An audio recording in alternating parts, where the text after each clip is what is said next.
you're looking at my number one recommendation when people ask me what kind of handgun should I get for concealed carry.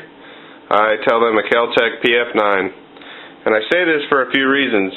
A concealed carry handgun needs to be lightweight, small, and thin. This gun meets all those requirements. It is very lightweight, very thin, and very compact. It is unloaded, no magazine. Everything's safe. No rounds in the magazine, no rounds anywhere near me. Yeah, when people ask me, hey, what would you recommend for a handgun for concealed carry?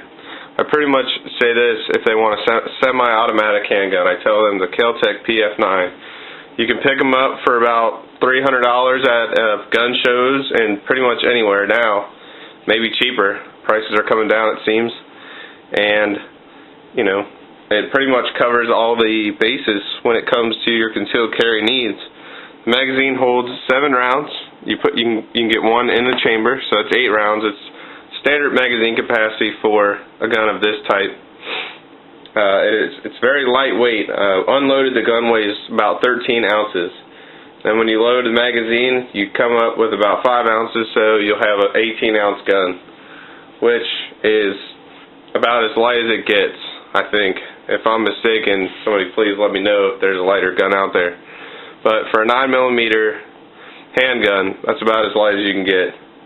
And I found out early, very quickly, when I started carrying concealed, I was out in Arizona where I was stationed, and it's very hot out there. So you pretty much are restricted to shorts and a t-shirt, jeans and a t-shirt, whatever. And that makes it pretty difficult to conceal a full-size handgun, which is what I did for a while. I had a CZ75B, and I did find a way to conceal that, but it was very hard to make sure it stayed that way. You know, with a t-shirt, you have to have a long t-shirt on.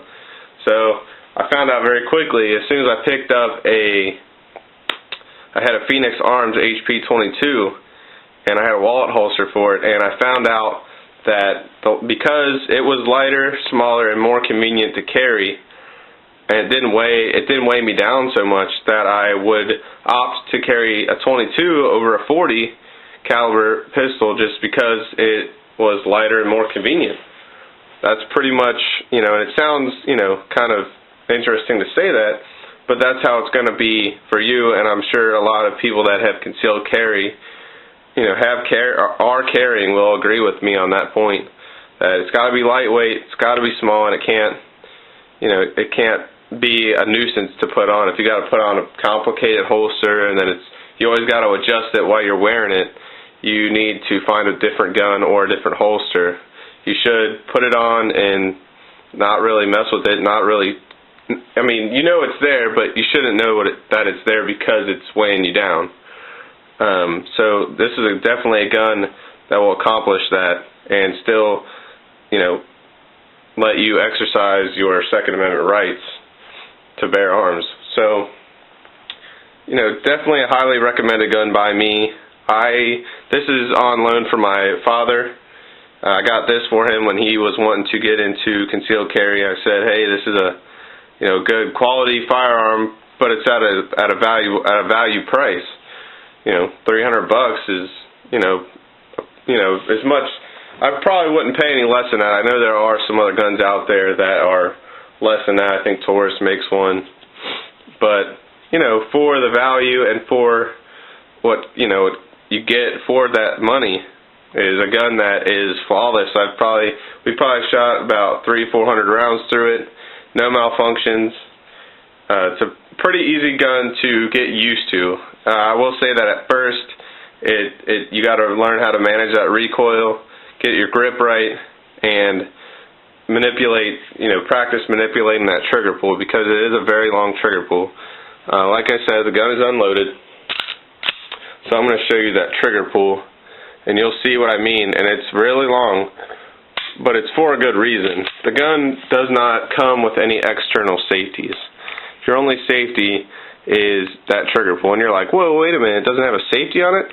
Well, think about your revolvers. A lot of your revolvers don't have any safeties on it, but what do? They have that extremely heavy, long trigger So you're not gonna mistakenly pull this trigger. I mean, it's really long. And how I got good at pulling the double action trigger, because this is a double action only gun. You don't have double action first, then a single action like maybe like a SIG or something like that. This is double action the whole time. So a lot of dry fire practice, get some snap caps, and just practice pulling that trigger. And as you fire it, the trigger will get smoother. I've noticed that on this gun, the trigger has gotten a lot smoother. And so, like I said, you got to practice your holding it with the proper grip. Practice pulling that trigger, and you will become accurate. I'm a pretty good shot. This is a target that I shot today at about 7 yards. That's about a pretty standard group. I was shooting a little bit low, but I think that has to do with my trigger pull. I didn't shoot for a while, and so I had to pull some. I think I was probably flinching or whatever, but it's still a pretty standard group. Not bad, I would say. I'm sure there's people out there that claim they can shoot 1-inch groups with a KEL TEC PF-9 at 100 yards, whatever. People out there on YouTube and the forums. But, keeping it real, that's what you can expect after you shoot it, after you master that trigger pull. This gun also features a adjustable rear sight. This sight, you loosen that Allen head screw. They give you an Allen wrench in there, and you can drift this sight right or left, however you need to. I found that we needed to push it all the way over to the right, and now we're hitting center pretty good, as you can see from that target. So it does have an adjustable sight.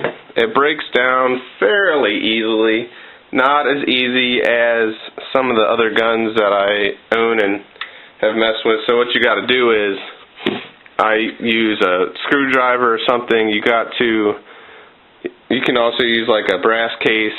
You got to get in there and you got to pull that out. So you got to lock it all the way back to clear, so that you can clear that.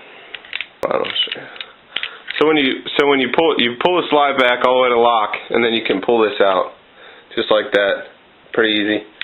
And then obviously make sure it's unloaded, which it is. And then when you send the slide back home, it slides right off the top, and then you just have your frame, your spring comes out, and your barrel comes out. And that's pretty much it. Cleaning is pretty easy. Assembly, you just put everything back, the way it came out. You want to put this spring in, the open side to the front of the slide, and then the back piece rests on the barrel.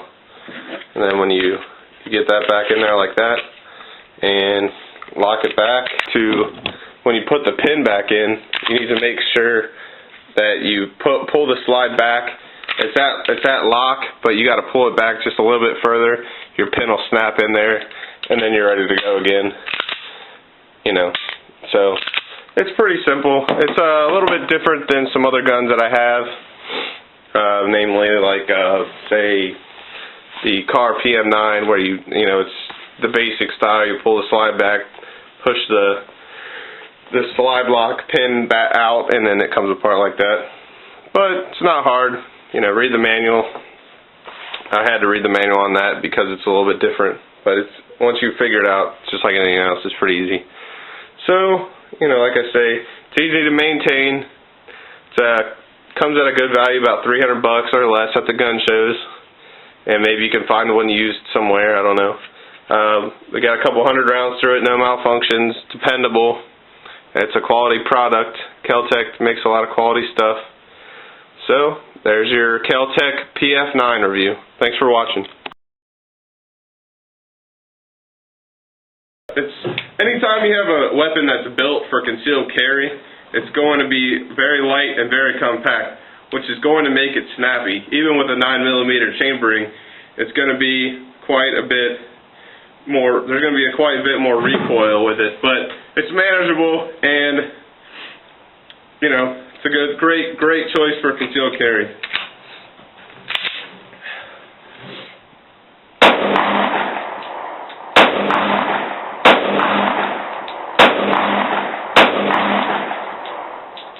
as you can see, you really got to hang on to it, especially since it doesn't really have any kind of magazine extension. You're only getting 2 fingers on there, and it's not really helping you out. But it is manageable, and it is really accurate and reliable.